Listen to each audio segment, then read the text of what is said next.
Жеңіс және отан қорғаушылар күніне орай ерлікке мәңгі тағзым атты кітап көрмесіне онлайн шолу.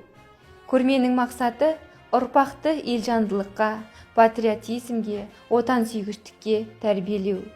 Екінші дүниежүзілік соғыста арын жалау етіп, жанын алау етіп, ақ сүт берген анасын, ақ самал өскен даласын қорғаған қазақтың батыр қыздары Мәншүк пен Әлия, партизан, радист Нұрғаным Байсейітова, Хиуаз Доспанова туралы мағлұмат беретін кітаптар ұсынылады.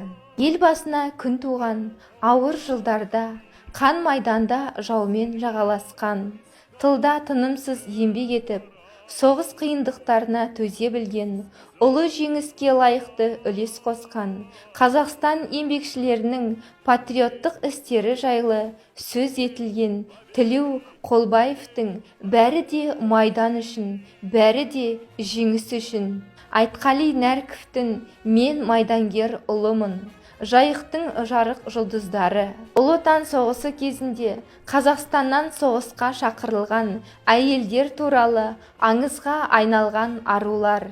Арулар отты жылдарда, қанатты қыз Хиуаз, Әлия, Мәншүк батыр, жеңіс, жеңімпаздар, тағда басқа кітаптар ұсынамыз.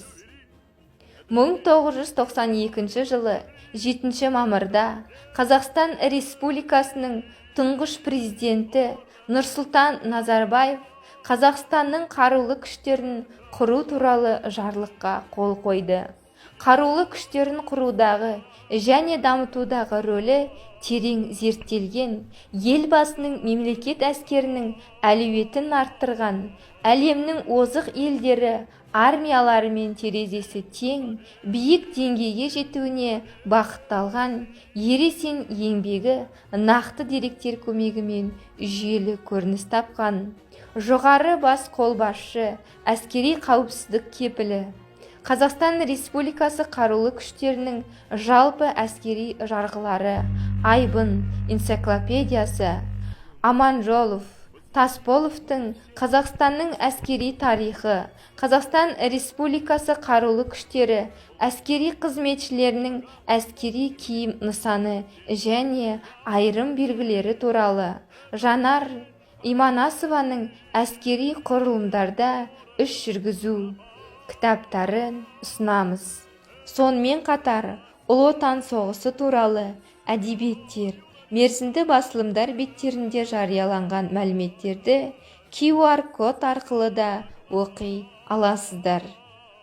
Назарларыңызға рахмет. День победы.